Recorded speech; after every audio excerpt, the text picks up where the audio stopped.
Habibullah village nursery আপনাদের সামনে আবার নতুন ভিডিও নিয়ে চলে এসেছি। আজকে আমাদের এখানে প্রচুর বৃষ্টি হয়েছে, আর আজ কিছুদিন আগের থেকে মেঘ করেই যাচ্ছে, আকাশ মেঘলা করে আছে, আর আর প্রচুর ঝড় হয়েছে। তা দেখেন আমার ছাদ বাগানে প্রচুর পাতা টাতা পড়ে আছে, আর ছাদে পুরো নোংরাও হয়ে আছে। তো এগুলো অবশ্যই ঝাড় দিতে হবে, পরিষ্কার করতে হবে। আর গাছগুলো এত বৃদ্ধি পেয়েছে যে এই বৃষ্টির পানির মজায় ব্যাপারই আলাদা। বাড়িতে যে পানি ট্যাঙ্কি থেকে আমি নিয়ে প্রত্যেকটা গাছে পানি দেই, যতটা গাছে আনন্দ পাই না, তাই বৃষ্টির পানি আল্লাহ দেওয়া পানিটা দিয়েছি। তা গাছগুলো দেখেন কত সুন্দর চেহারাটা আছে, আর কতটা খুশি হয়েছে যে গাছগুলো আজকে আমি মন ভিজিয়ে ওরা গোসল করতে পেরেছে। আর দেখেন ওলকপিগুলো কত সুন্দর বড় হচ্ছে, আর প্রচুর বৃষ্টি হয়েছে আর ঝড়ও হয়েছে এখানে প্রচুর। আর দেখতেই পাচ্ছেন ছাদে প্রচুর পাতা নাতা পড়ে আছে। আর এই দেখেন আমার পেঁয়াজগুলো কত সুন্দর হয়েছে, আর আমিও এসছি ছাদে আজ পরিষ্কার করব। আর এই বৃষ্টিতে যেগুলো ভিজে আছে হালকা হালকা, এতে আপনি চারা বসিয়ে দেবেন, ইনশাল্লাহ আপনার প্রত্যেকটা চারা আপনার পুরো আরও বৃষ্টিতে যেখানে যা চারা আছে সব কটা বার হয়ে যাবে, আর সুন্দরভাবে চারাগুলো আপনার লেগে যাবে। আর দেখেন এই যে কত সুন্দর, এই যে পেপসিকামগুলো কত সুন্দর দেখেন হয়েছে। আর দেখেন এই ডালটায় আমাদের টিয়া পাখি এসছে, টিয়া পাখি কত সুন্দর করে ডাকছে, অনেকটা দূরে আছে। আমি জুম করে আপনাদেরকে দেখাবো কত সুন্দর ওদের ডাকতে ডাকতে চলে গেল। আর দেখেন এইখানে এই কপিগুলো কত সুন্দর বড় বড় হয়েছে। আর বৃষ্টির পানিতে পেয়ে আরও নিজে পানি দেওয়া আর বৃষ্টির পানি আল্লাহর পানি দেওয়া অনেকটা তফাৎ আছে। তো দেখেন কত সুন্দর। আর এসছি আমি, আর এই দেখেন আমার এই ঝড়ে সব কামরাঙাগুলো ঝরে গিয়েছে, আর একটা এখন লেগে আছে, আর এই একটা, আর এইটা দেখেন কত সুন্দর ফুল ফুটে আছে। আর দেখেন ঝড়ে প্রত্যেকটা সব গাছ হেলে গিয়েছে, একটা লাঠিতে দিয়েছি। আর প্রচুর গাছগুলো আজকে শান্তিভাবে এরা ভিজেছে, আজকে গোসলও করেছে। আর দেখেন এই একটা বেগুন ধরেছে কত সুন্দর, এই দেখেন এ তো ছোট গাছে তো কত সুন্দর বেগুন ধরেছে। আর এই একটা বেগুন আবার ধরছে, এই যে ফুল চলে এসছে।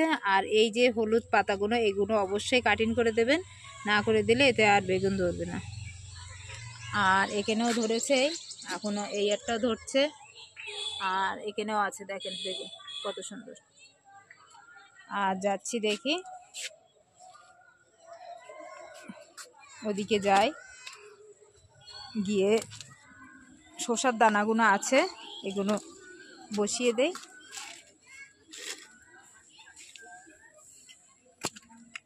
এই ভিজে মাটিতে অবশ্যই দিচ্ছি, কেন এটা শুকনো আছে অসুবিধে নেই, দিলে বেরিয়ে যাবে, পরে মাটিটা খুঁচিয়ে দেবো। আর এইখানেও দিয়ে দিচ্ছি, এখানেও বার হয়ে যাবে। আর যে যেখানে আছে সব কটাই বার হয়ে যাবে, একটাও আর মিস হবে না।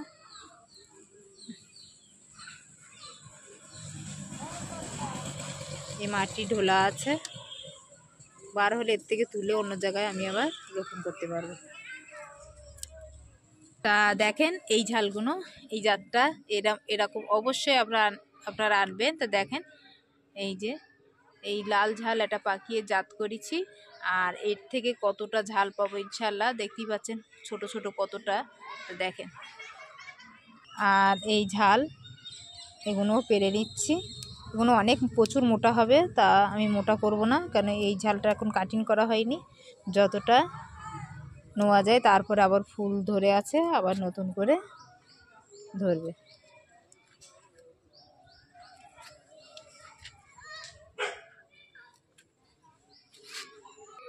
আর দেখেন এইগুলো এইভাবে আমি সব ছড়িয়ে দিচ্ছি শসার দানা, এইভাবে সব কটা বার হয়ে যাবে। এর উপরে হালকা মাটি লিকুইড দিয়ে দিলে সব কটা চারা বার হয়ে যাবে, অসুবিধা হবে না।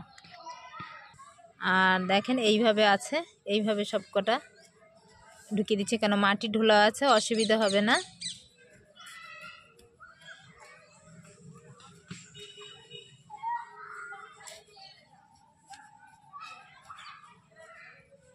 সব কটা বার হয়ে যাবে। তো যে কটা আছে এর উপরে হালকা মাটি লিকুইড দিয়ে দেবো। আর ঝাল গাছগুলো দেখেন কত সুন্দর, সব কটা লেগে গিয়েছে, কত সুন্দর, একটাও বাদ হয়নি। ইনশাল্লাহ আরও ছোটোবেলায় দিলে আরও বেশি ভালো হতো।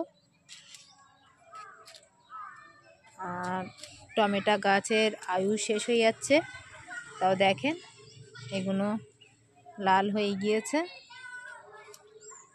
এগুলো হালকা কাঁচা কাঁচা রাখলে ভালো, পুরো পাকাবো না, তাহলে পেরে নিচ্ছি। তা দেখেন কত সুন্দর লাগছে। আর এসছি ছাদ বাগানটাও ঝাড় দেবো।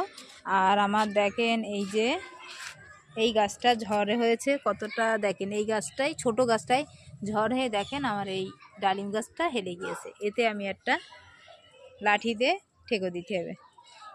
তা বুঝতেই পারছেন ছাদ বাগানে ঝড় হলে বিশাল একটা সমস্যা, আর ভয়ও লাগে যে কোন গাছটা ক্ষতি হবে কি না হবে।